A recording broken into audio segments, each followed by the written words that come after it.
Assalamualaikum warahmatullahi wabarakatuh. Kali ini kita akan menjelaskan tentang refrigerant HiFi IC. Bagaimana refrigerant ini bekerja, kita akan menjelaskan di video kali ini.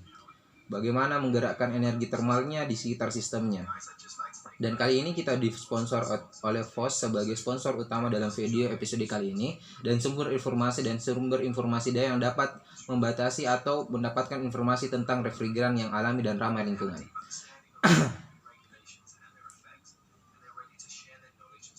Dan kita dapat menggali pengetahuan dalam video ini untuk jenis refrigerant itu tersendiri.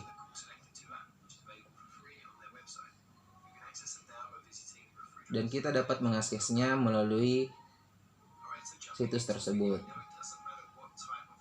Perhatikan di gambar berikut ini adalah unit kulkas dan unit AC dalam perkantoran, di mana industri besar juga memakai jenis refrigerant tertentu.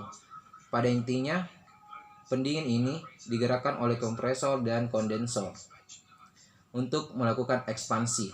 Mari kita lihat di bagian ini ada terdapat fan liquid untuk melakukan kondensasi dalam sistem termal. Kita perhatikan ada contoh tentang bagaimana untuk menggunakan refrigerant tersebut, dan kali ini dalam video ini kita melakukannya agar dapat banyak mendapatkan informasi yang menarik. Jadi tolong diperhatikan dalam sistem pendingin tata udara di refrigerant HiFi IC. Video ini akan punya waktu beberapa lama dan kita akan menjelaskan tentang beberapa refrigerant. Dalam refrigerant yang kita tampilkan kali ini ada 3 jenis refrigerant, yaitu refrigerant R22, R134A dan R4110. Kinerja mereka itu masing-masingnya berbeda. Refrigerant lebih umum yang digunakan saat ini adalah yang Anda perhatikan saat ini, yaitu adalah R22, R134, R410A. Maka kali ini kita akan menjelaskan jenis-jenisnya, jangan khawatir. Pada video ini kita akan menjelaskannya, dampaknya dan potensial untuk lingkungan seperti yang Anda lihat pada layar ini. Dalam beberapa hal R22, R134 memiliki fungsi yang berbeda-beda. Ada yang mengekstraksi panas jauh lebih cepat, ada yang kurang mengekstraksi panas jauh lebih rendah. Dengan R134 memiliki titik didih hanya minus 26,3 derajat Celcius, 4 derajat Fahrenheit. Suhu kamar yang dapat mendinginkan atau menghilangkan panas dalam penyebaran di ruangan tersebut. Untuk mengatur atmosfer di sekitar lingkungannya membutuhkan kompresor yang untuk mendorong kekuatan refrigerant di sekitar sistem pendingin ini. Berbagai jenis kompresor dalam video ini kita akan menjelaskannya, membuatnya sangat jelas dan mudah dimengerti. Terus bagaimana caranya bekerja kompresor? Jadi kompresor itu ditekankan atau di pressure, kemudian ada pipa yang masuk di dalam pipa hisap yang biasa kita kenal dengan pipa hisap dan pipa buang. Dalam proses ini kompresor menekan dan mengeluarkan refrigerant.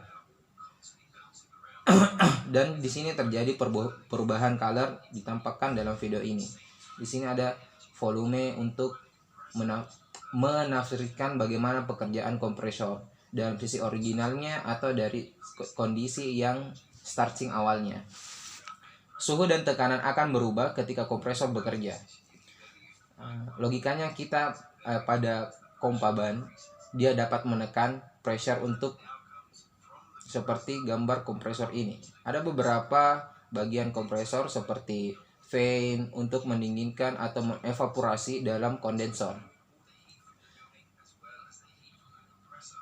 Saat refrigerant bekerja, maka suhu lebih tinggi daripada udara di sekitarnya. Agar panas untuk mentransfer lebih besar perbedaan suhu tersebut. Lebih mudah berpindahnya panas akan menjadi refrigerant masuk sebagai superheat atau tekanan yang panas ke keluaran kondensor. Tabung kipas kondensor akan menghembuskan udara yang melintasi di bagian sekeliling kondensor. Panas seperti Anda meniup beberapa suhu panas untuk mendinginkan sebagai tabung dan menghilangkan energi panas dari refrigerant sebagai refrigerant yang melepaskan panas ini akan mengembun menjadi cairan yang liquidnya akan menjadi dingin. Cairan jenuh memiliki tekanan yang tinggi tetapi tidak lebih dingin. Meskipun entalpi dan ekstrem akan berkurang, sekarang Anda bisa melihat analogikannya ini seperti kondensor yang diisi oleh air seperti gelas yang akan ditampilkan. Di sini akan mengeluarkan uap dengan pada gelas kaca ini dan mengembun dan disebut dengan kondensasi. Begini logikanya untuk kondensasinya dalam sistem kompresor bekerja. Jadi kondensor sekitar akan ke perangkat ekspansi, dan kasus ini dapat kita punya ekspansi termal tempat katup ekspansi bertemu pada aliran refrigerant ke evaporator, dan contohnya pada gambar tersebut. Dan di sini memiliki pipa kapiler untuk mengaliri refrigerant ke evaporator atau katup ekspansi. Seperti nozzle semprot atau yang memiliki tekanan tinggi pada video yang ini. Dianalogikan seperti itu. Seketika tekanan ditekan, maka refrigerant akan mengalir ke pipa kapiler untuk masuk ke evaporator, tapi melalui dengan katup ekspansi, sehingga tekanan pada refrigerant yang mengalir pada tekanannya itu mencapai nilai suhu tertentu.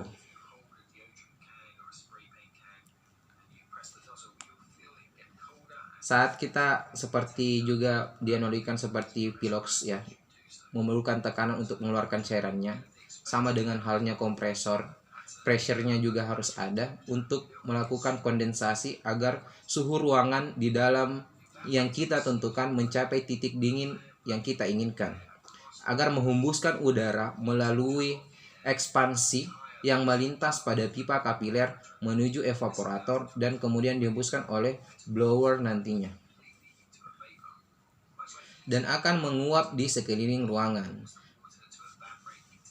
Uapnya kita dapat analogikan saat kita memanaskan sebuah air yang mendidih, dan air mendidih ini bersifat panas dan dapat mengaliri ke semua ruangan. Begitulah contohnya. Dan titik didih rendah sehingga suhu ruangan cukup untuk mendinginkan ruangannya. Ketika uap jenuhnya itu mengalir pada refrigerant ke kompresor, dapat mengubah titik dingin pada sistem ruangannya, jadi meningkatkan dan mengalami perubahan fase secara tidak langsung antara molekul. Tetapi antara fan dan kondensor ini selalu bekerja sama antara kondensor dan evaporator. Di kondensor ini ada memiliki beberapa kipas, yaitu dari refrigerant kondensor dan ada yang di evaporator. Dan terima kasih lagi untuk Danfoss untuk sponsor episode kali ini. Dan yang bisa silakan melihatnya untuk mencari refrigerant ada di Danfoss juga ya. Terima kasih. Assalamualaikum warahmatullahi wabarakatuh.